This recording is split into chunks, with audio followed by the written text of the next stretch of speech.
আপনি হয়তো ইদানিং লক্ষ্য করছেন আপনার ছোট্ট শিশুটি স্কুল থেকে আসার পর তার বন্ধুর করে ইরেজার বা পেন্সিল নিয়ে চলে আসছে ওদেরকে না বলেই, না জানিয়েই। এবং আপনি যখন আস্ক করছেন তাদেরকে, তুমি কি তোমার বন্ধুর ইরেজারটা নিয়ে এসছো বাসায় ওদেরকে না বলে, আপনার বাচ্চাটা একটু প্রথমে থমকে যায়, তারপর বলে না তো, আমি তো আনিনি, না বলে, আমি তো বলেছি ওদেরকে, বাট ওকে তো বলেনি। সো আপনার কাছে আপনার সন্তান মিথ্যে বলছে। এরকম ছোট ছোট মিথ্যে কথাগুলো আমাদের শিশু সন্তানরা কেন করে? যদি আপনার বিহেভিয়ার আমি পর্যালোচনা করতে চাই, আপনার ছোট সন্তানটি মিথ্যে কথা বলছে আপনার দেওয়া পানিশমেন্টের ভয়ে।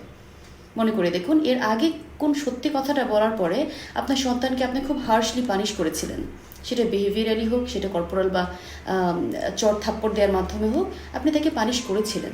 সো এই পানিশমেন্টের ভয়ে আপনার বাচ্চা কিন্তু আপনাকে সত্যিটা বলতে পারছে না। বি অ্যাপ্রোচেবল, এমন একজন প্যারেন্ট হন যাতে কিনা বাচ্চা মন খুলে আপনার কাছে সত্যিটা বলতে পারে। সো মিথ্যা বলার চর্চাটা তখন আর ওর মধ্যে হবে না।